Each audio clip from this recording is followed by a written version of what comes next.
Great. Okay, so thanks for letting me come and talk today. I'm going to talk to you about the Web Sustainability Guidelines and give you a bit of an introduction about what we're about and sort of where we are. And obviously, I'm here representing the W3C Sustainable Web Design Community Group. And I'm Alexander Dawson, and I'm a freelance web developer and sustainability researcher. And I'm one of the co-chairs of the Sustainable Web Design Community Group. And I'm also one of the editors and contributors to the Web Sustainability Guidelines, which is obviously what I'm here to talk to you about today. So first I'm going to give you a sort of general introduction about the group and really sort of how things came to what they are.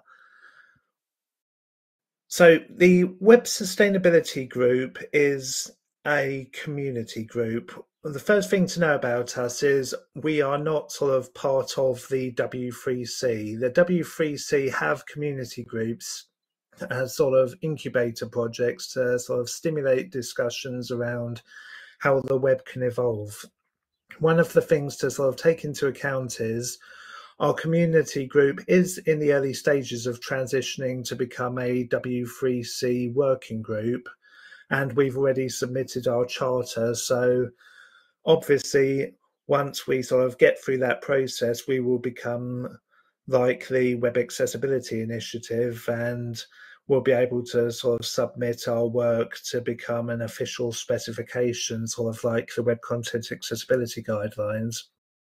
And that would be great for things like web sustainability, because being under the wing of the W3C in an official capacity will mean we'll be able to sort of progress things like digital sustainability in a official segment of the W3C and publish standards.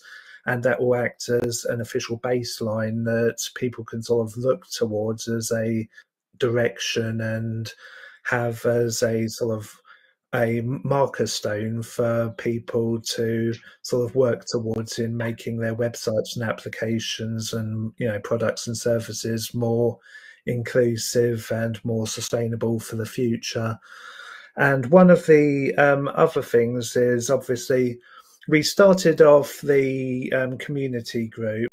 It was officially started in 2013, but Tim Frick, my co-founder, started it way back when as a sort of link sharing community. And we sort of progressed on from that because the original intention was that we sort of thought to ourselves, well, people can obviously keep sharing links and keep sort of, going, well, here's a good piece of research, here's something, really useful that people might find interesting within their workplace. But the best way of progressing the web forward is to sort of galvanize support around a sort of singular thing that the entire web community can actually use. Because as we all know, when it comes to sustainable change, people want things they can action upon, things that the entire web community can sort of look towards and actually take to their bosses, take to their clients and say, this is something that can actually make a difference. There's some evidence behind it. There's some benefits for you. There's some benefits for the people that are actually going to use the website. And we took a lot of ideas from things like the Web Content Accessibility Guidelines. Granted, web accessibility isn't something that's a solved problem, but it certainly has made a big difference in people's perception of web accessibility. And so we wanted to do something similar for web sustainability by providing a set of guidelines that are unified and have all the weighted evidence behind it. And obviously, over the course of a couple of years, because that's when we started to produce these guidelines. Someone's got their mic on. Yes, over the course of the couple of years that we sort of started producing the guidelines, we've got over 175 members, more than 100 contributors have sort of worked towards producing the documents that we've created. and we've got over 16 nations involved. And we have been reiterating what we've produced. We haven't just sort of settled with the sort of single version of it. And we're currently on our fifth draft, but obviously we're constantly welcoming, new contributors and members. And if anybody wants after this to sort of get involved and sort of add their own thoughts for potential new guidelines or success criteria, or even adding new links and research to the documents that we've created, then obviously, yeah, you're more than welcome to get involved, because we're a really friendly community, really inclusive. We've got lots of individuals from all sorts of backgrounds. We've got designers, developers, sustainability researchers. We've got people who work in the environmental sector, sort of, all different types, from, people who work at the big tech companies right down to freelancers and such. And also, one thing I wanted to do is coverage, because within our work, we didn't want to make ourselves exclusively about simply reducing emissions. When you look at areas like sustainability, one of the big aspects that people talk about is ESG.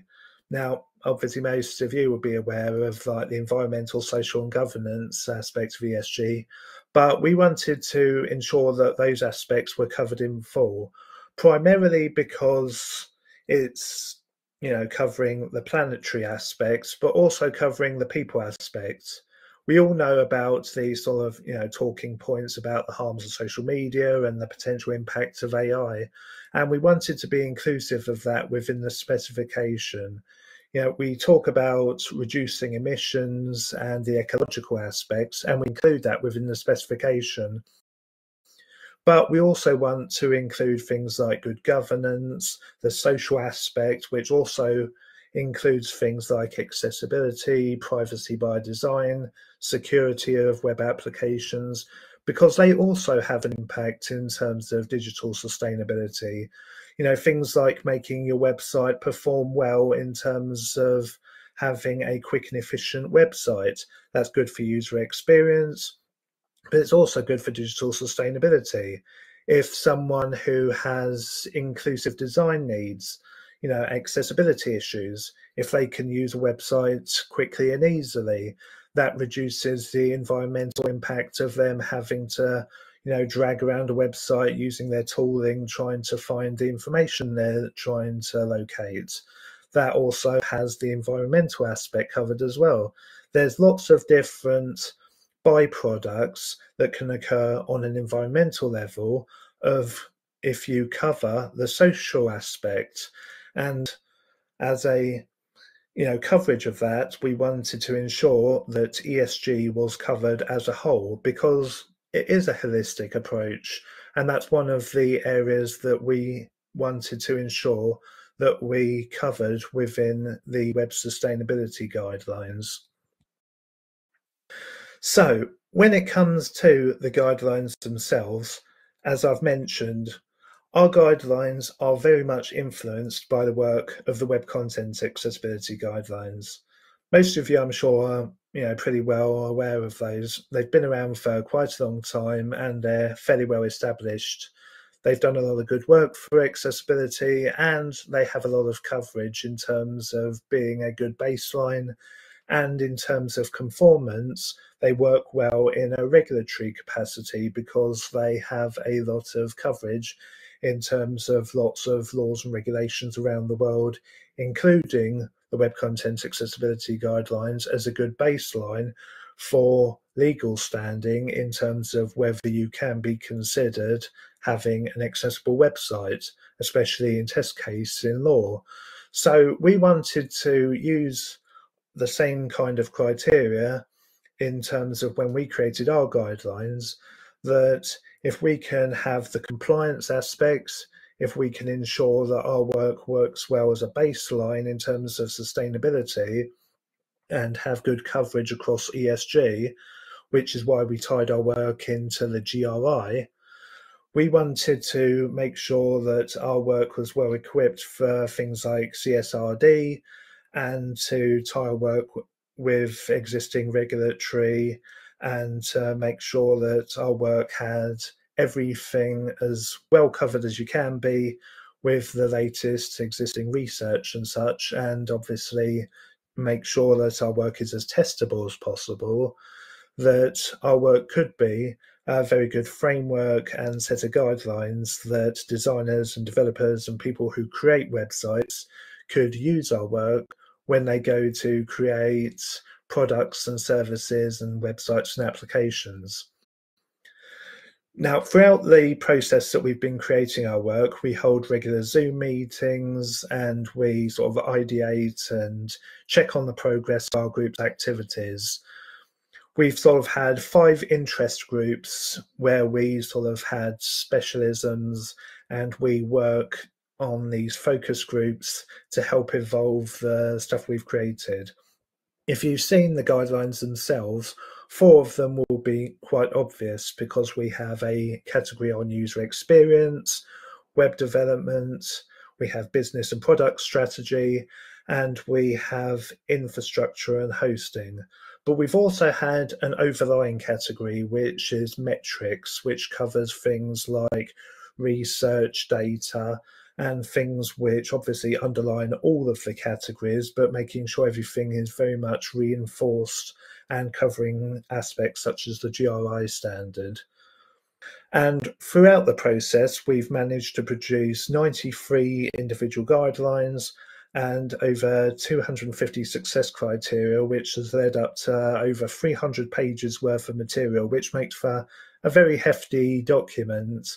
But individuals within the group and even separate from the group have managed to create sort of third-party materials and applications and such, which help to bulk down the content into just the fundamentals to try and make it a bit easier to read. And of course, as I've mentioned, our work tries to tie into as much as possible existing international laws and sustainability standards, such as the GRI. And of course, with it linking into GRI, it helps with reporting for things like CSRD. Our specification is weighted with evidence, all the latest research, to try and provide the most accurate evidence possible with things like impact and effort ratings. And we provide examples with every single one of the guidelines. And there are additional guidelines and evidence, and of course, examples within each of the supplementary materials to help with weighting.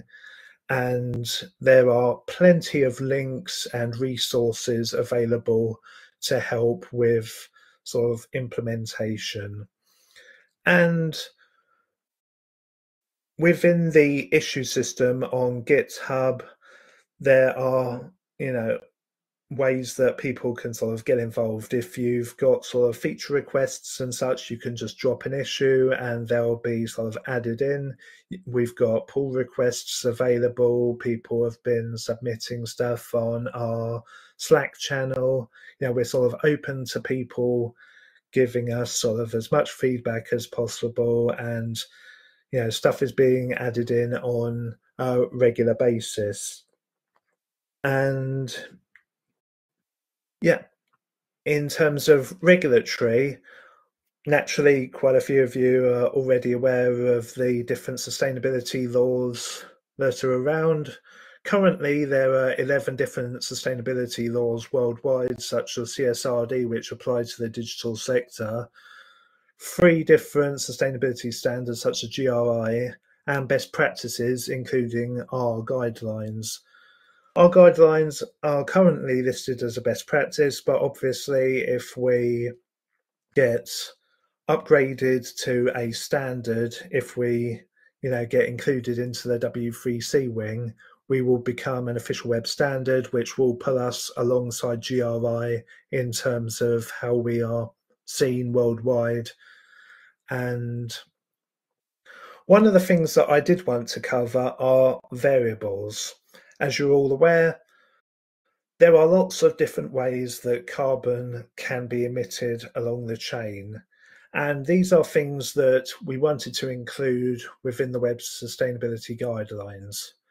A lot of people talk about things like electricity and the impact that that can have, but we wanted to be as inclusive as possible with all the different ways that variables can be impactful. Things like printing websites. A lot of people still do print stuff. It's one of the ways that ink and paper can be a source of waste. Water through cooling servers, again, another impactful measurement that needs to be accounted for. Obviously, power is one that we're all aware of through electricity, but there's also chemical. It's another factor which we try to account for as much as possible. And of course, e-waste. E-waste is something that quite a few people, fail to account for in measurements, but we try to account for it, especially through things like recycling and material waste and how it should be utilized within IT. And of course, there are more carbon traps which aren't always accounted for, and more research is needed. Website carbon calculators, things like EcoGrader and Website Carbon, they try to account for a range of these different variables, but obviously they can't account for everything. Now, currently, both of those calculators are trying to make themselves web sustainability guidelines compatible, but obviously that's going to take time. But it's great to see that these types of calculators are trying to make themselves fundamentally more invested in actually not only aligning themselves with the work that we're doing, but actually taking a much broader approach and including more things into their calculations. One of the things I wanted to show you is related to variables. It's related to a piece of research I did for the W3C TPAC conference a few years ago, because it showcases, I don't know if I can increase the zoom on it, but it showcases quite a lot of the various different variables that can actually impact the tool chain across the IT sector, especially through the internet. I produced this chart as part of a research project because many of the variables either haven't been researched to a great extent, but also because a lot of the variables being showcased in this chart are things that the Web Sustainability Guidelines are trying to highlight as factors which need to be accounted for throughout the process. And obviously, with a lot of these particular carbon imprints, they need to be taken accounted of. And, it's an ongoing process. And obviously, one of the things I want to get across is our guidelines are still evolving. They're going to evolve with new legislation internationally and otherwise. And when more research comes out, the numbers will change and we'll obviously adjust our guidelines accordingly.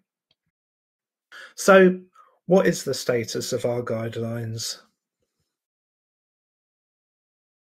Our guidelines are broken down into various different sections. This is sort of a summary of one of the individual guidelines. At the start of our guidelines, we have an introductory section which basically outlines things like what the guidelines are about, matters such as conformance, and the general things you'd find in like a W3C specification. But the actual bulk of the content of the guidelines, as broken down into the categories I mentioned, are essentially like this. You have one guideline for, broken down as such like this. So you have a guideline title and a description, which obviously tells you why it's an important thing to consider. You have success criteria, which tells you what you need to do at minimum to successfully implement that particular guideline. And as a point to note, each guideline can have more than one criteria because there may be more than one thing you need to do to successfully implement it. And there will be impact and effort ratings. Now, we included those because they're sort of similar to what the Web Content Accessibility Guidelines have in terms of its A to AAA rating. So when you think of impacts and effort, we wanted to simplify it as much as possible. So in terms of impact, you have low, medium to high, and the same for effort. The impact is the benefit it can have, and the impact will show you, what kind of impact it will have on your project. So whether it's going to really make a huge amount of difference, or whether it's going to have a small but useful difference in terms of digital sustainability. And of course, in terms of effort, it will obviously tell you how much effort you're going to have to put in, what kind of manpower you're going to have to put in to really make that change. So whether it's going to require a small amount of work hours, or whether you're going to have to put aside quite a bit of time in order to make that change. And obviously you can look at the impact and effort ratings and decide, is this something that I'm going to quickly make the change for? Or is it something that I'm going to put to one side and potentially do when I have, much more budget, or a bit more free time available? And obviously, one of the things I want to put with regards to these guidelines is these guidelines aren't something that we're telling people you need to go through all of them and go literally to town with them and clear all of them in one go. It's all about small, simple steps and to take progress, because any progress is good progress. We don't want people to sort of, break their backs and their budgets trying to make their websites and applications sustainable by simply clearing everything. If you can make any sustainable change, it's making a difference. Obviously, the more change you can make, the better, but we're not trying to take the route of the Web Content Accessibility Guidelines, where you need to have everything complete to a certain level in order to be classified as accessible. If you can make some sustainable change, at least some change has been made. We need progress. The web needs to make some progress in reducing emissions. And if we can get people to look at these and make some kind of impact, as a collective, the entire industry can actually, reduce emissions at some level. So it's all about making progress to some degree. Hopefully people will want to make a lot of progress, but at least making some progress is the aim. And of course, we have benefits. The aim of these benefits is to have listed great things in various different categories that individuals can potentially take to their bosses or to their clients and say, these are different things that you will get out of this. They're things that could potentially save you money, or make things quicker for the user experience, or improve accessibility or performance or SEO, or not necessarily related to the environment, but they help persuade the argument. And obviously, as we all know, if you're working in an organization, being able to make that argument and being able to justify the decision to make that switch to a greener energy provider, or make that switch to using a different tool, or make that switch to altering source code, being able to argue the position and being able to justify it is the majority of the decision and the majority of the argument. If you can get across that line, then sustainability is something that we can potentially achieve. We also, as I mentioned, have a reporting section. These have been calculated based on available research data and modelled using a lot of different calculations which are available in the specification, but it helps people align what we've produced with the GRI standard. We've modelled it based on materials, energy, water, and emissions, and hopefully this reporting will help as it's produced with each individual guideline, and it shows what the compliance level will be in accordance with meeting that particular criteria. We also have an example with each guideline. Obviously, we have more examples available in supplementary materials for particular implementations, which I'll talk about in a minute. But examples can come in the form of code or URLs or something that's useful to showcase exactly what this is all about. And we have resources. Lots and lots of resources. It can be research to back up claims. It can be URLs showing implementation. It can be lots of different links which help to persuade the argument. We have produced as much material as we can. I think at the last look, our specification has over 1,000 different links, all relating to digital sustainability. So if you're looking for, good resources, even research material relating to the digital sustainability argument, then our specification is probably one of the most comprehensive listings of, well, quite frankly, anything to do with digital sustainability out there, as far as I'm aware. And of course, we have tags which go alongside each of the individual guidelines. Now, these tags which are available are linked to each of the guidelines, and they're useful particularly for third parties because we have an API available, and obviously these tags can be used with the API so that third-party applications and resources can filter the guidelines based on those tags or by category and so on and so forth. So, supplements. Before I get to the supplementary materials, I just want to quickly show you the guidelines themselves so that you can just have a glance at exactly what we have.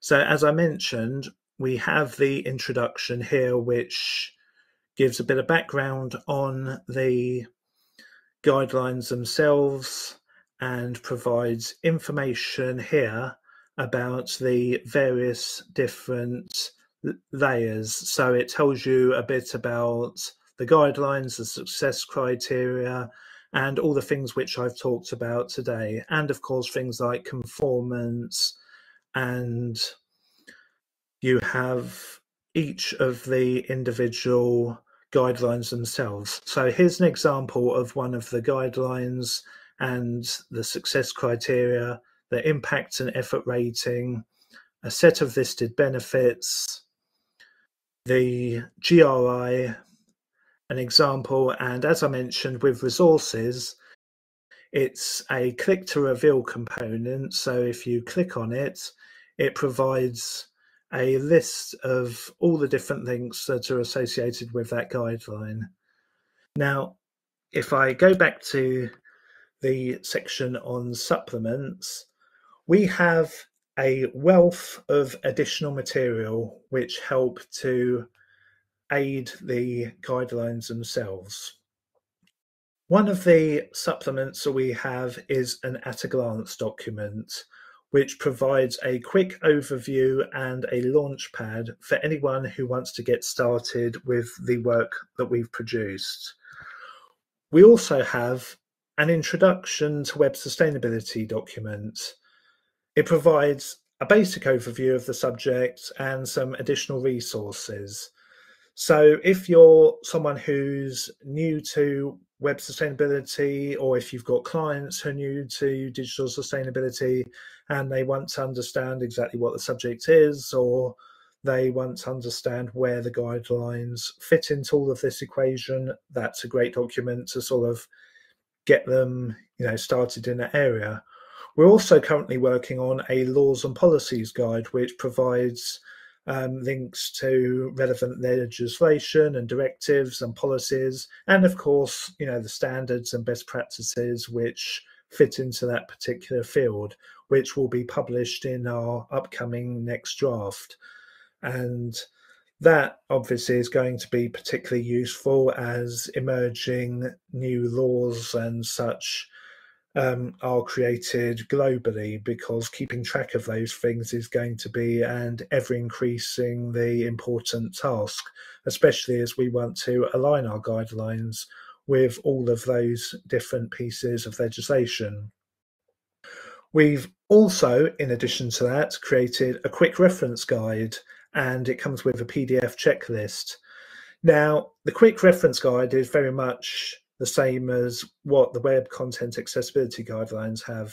If any of you are fans of checklists and you want something which just boils down our guidelines into the most fundamental form, that is precisely the thing for you, because it just takes the guideline and the success criteria and the impact and effort and the GRI and squishes it down into a simple 25-page guide that you can use to check off items as you work through them with clients. We also have, as I mentioned, a JSON API that takes the complete work unabridged of our guidelines and has it freely available on our GitHub repository, where people can and have been using our guidelines in full to remix them, provide applications that help to to showcase them in a non-specification format, so it's easier for people to read, and they can do what they want with the guidelines. Essentially, it's just a useful, helpful tool which can help showcase the work. We've got people like EcoGrader and Website Carbon. I'm sure you're aware of those testing tools, which are actually playing with the JSON API to integrate our guidelines within their testing tooling, and other providers are also sort of working to utilize it as well. And we're also currently working on guidance for tool makers. We've got a project underway which will again be released within the next draft, provide implementation advice for any people working on things like other specifications.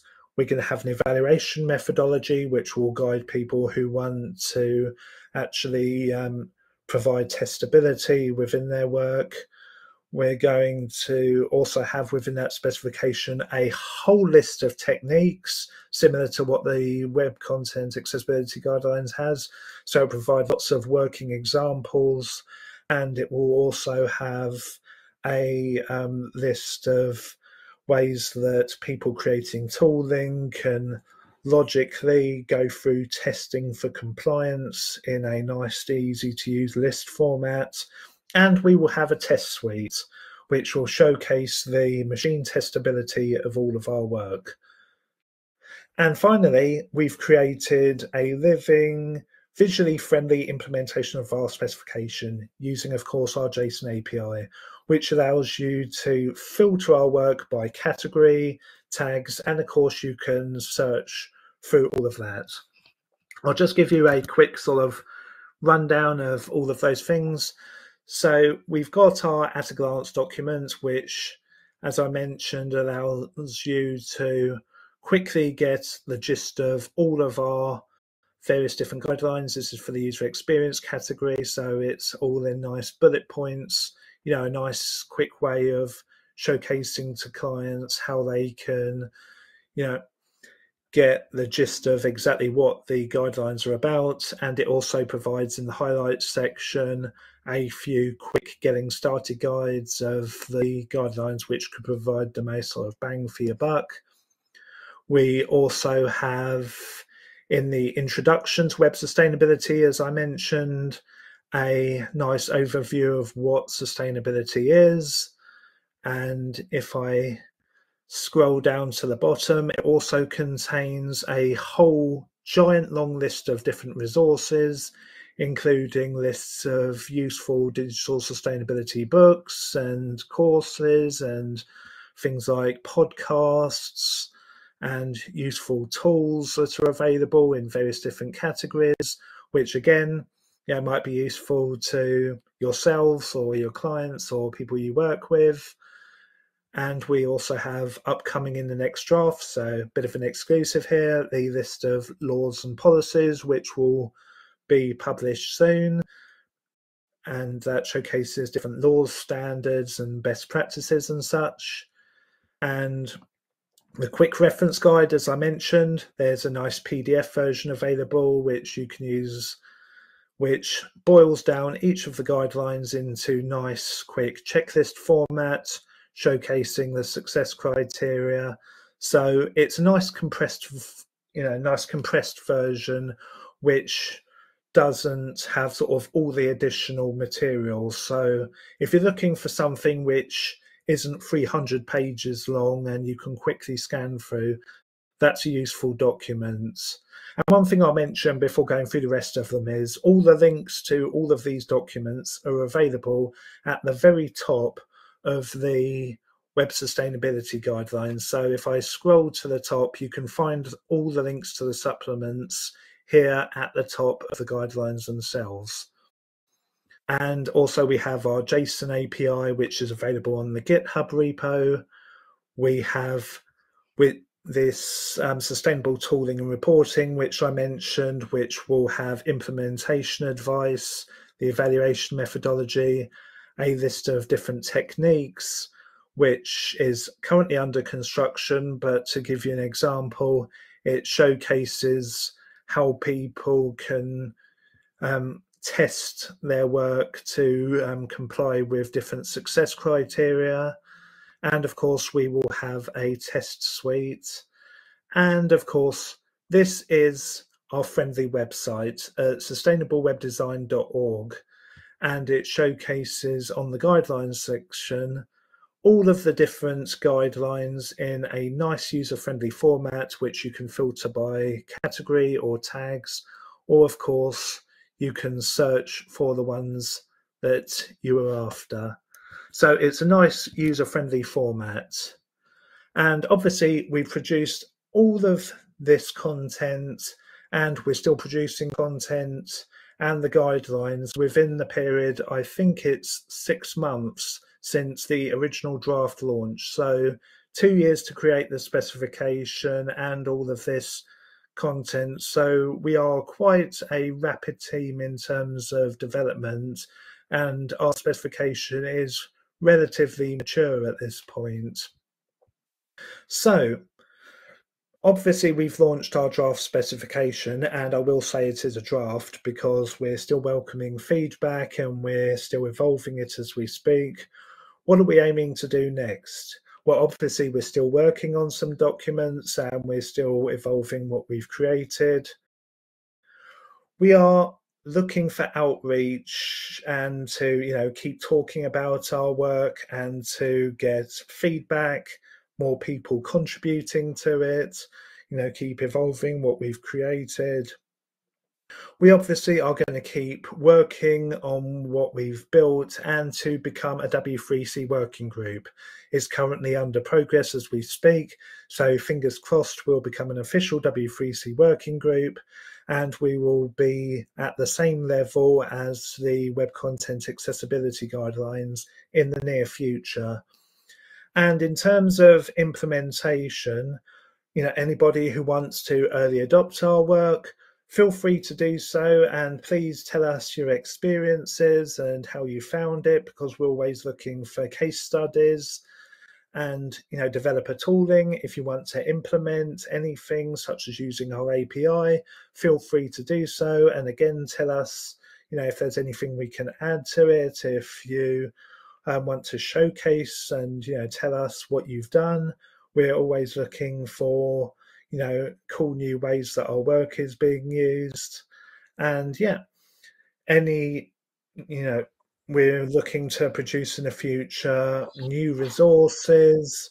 We're looking for research and additional metrics, because obviously more research is better. And we're hopefully going to be producing translations in the future as our work becomes more stable, because it'd be really useful to have our work available more openly in international formats. So thanks for listening. I hope all of this has been really useful, and feel free to glance through our specification and have a look at our GitHub repository and join our community group. As I said, we're really friendly group of people, and we're always welcoming to anyone who wants to sort of get involved in the project.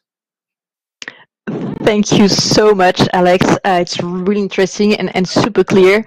We already have a couple of questions in the chat. So maybe a quick technical question. We have Bruno who's asking if, as far as you know, are there some tools using the JSON API to show compliance with the standards? Do you know of any tool? It's a bit early stages at the moment in terms of compliance. There are some examples of tools which have been utilizing the API, but they're more sort of in terms of they're sort of more just showcase sort of remixing what we've created into different formats, if that makes sense.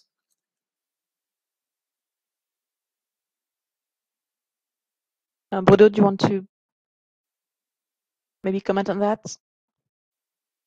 Is my mic working?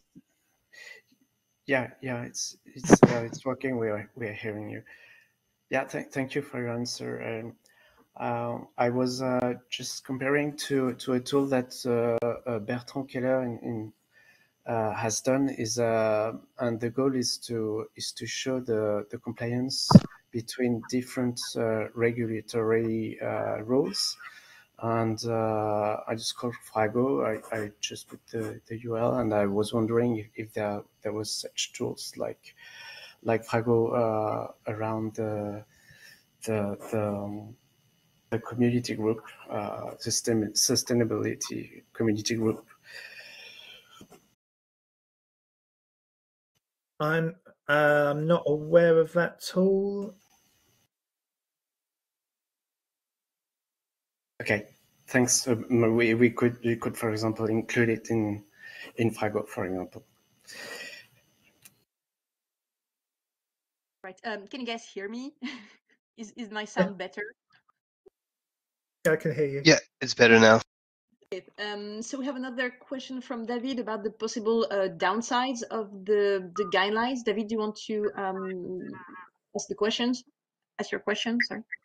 Yes, I think I'm Mr. Rebound Effect in this group. Have you thought about adding a section on the negative environmental or social externalities of some guidelines?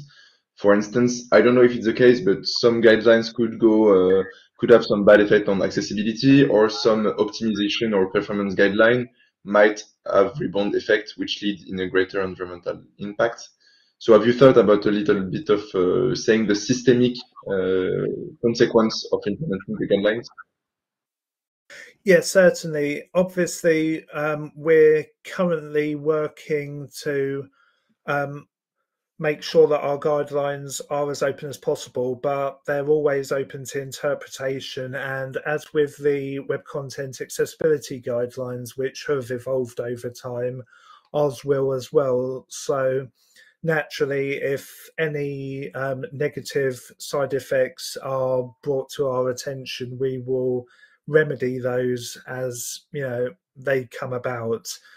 There's always going to be sort of potential consequences of any sort of change that's implemented, and obviously sustainability is an evolving field, and as I mentioned, there are a lot of variables that we don't even have data on, so it's quite an sort of open area that we're sort of taking a lot of leaps with as it, comes to our attention. So we're sort of using the best data that we have available, but obviously we're going to use what we have and try and make the best decisions we can, but we will constantly evolve our work as a living specification to hopefully try and implement the most sustainable change we can.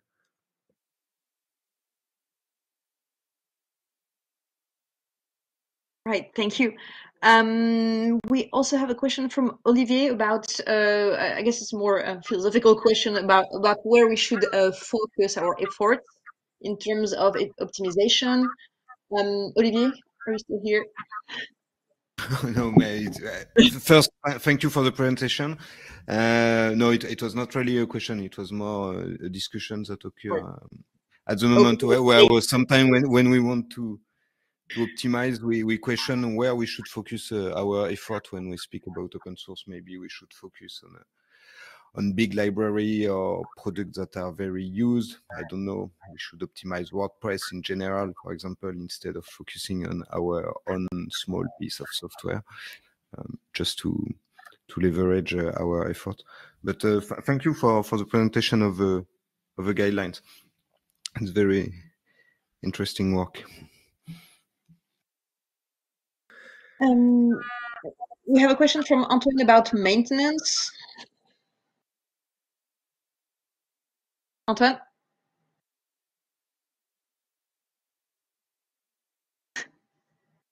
Okay, he's asking, how do we ensure maintenance of this huge referential?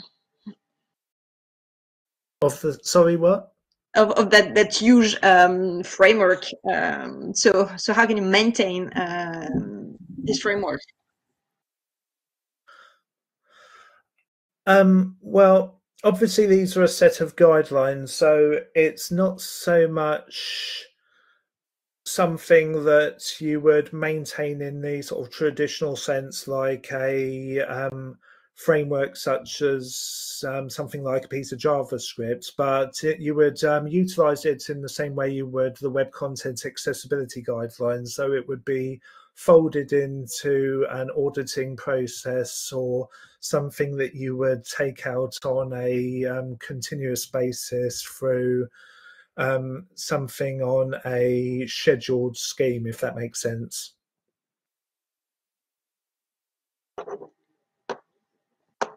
Yes. Yeah, Anton, you're in hearing mode only. Okay, right. Other question from Olivier. Isn't the web's environmental impact linked to the exponential growth in data volume, in particularly due to the IoT and extensive user profiling? Are any guidelines made or to be made in this respect?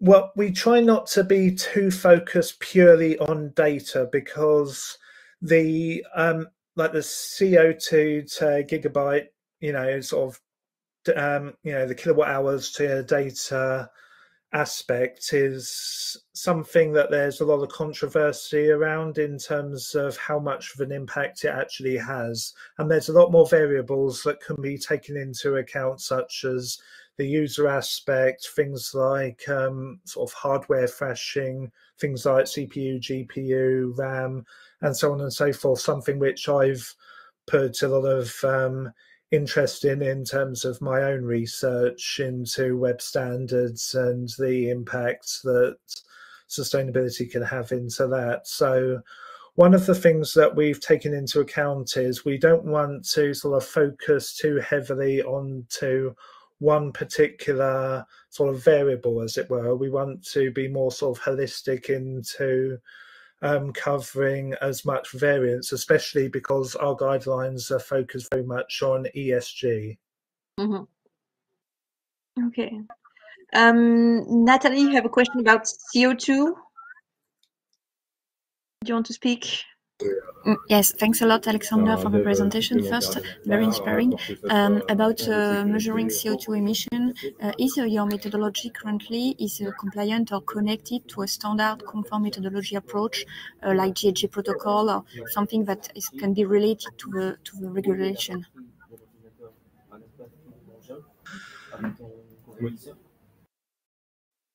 Well, we ourselves don't measure carbon impact. The area that we're doing is strictly about providing sort of criteria that web developers can use around existing research and existing methodologies that exist. So we're taking the data that already exists and the best practices that already exists, and then providing people with the guidance and the advisory that they can use as sort of best practice to showcase to them how they can actually go about reducing their emissions. You know, we don't want to be the people telling them that, you know, this is the sort of factual way of doing things because we have sort of found this out and we are the ones dictating that this should be how they should be doing things in such a way. You know, we're not a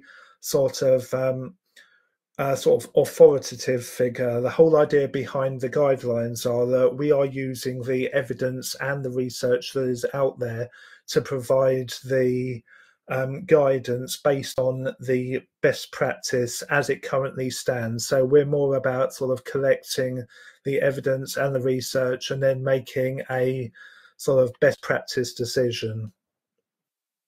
Mm-hmm. Thank you.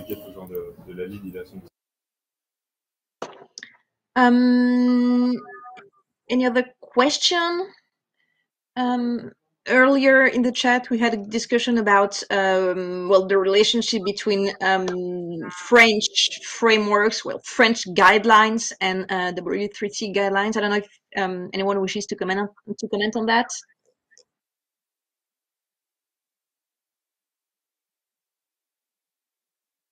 Maybe not. Any feedback? Any questions?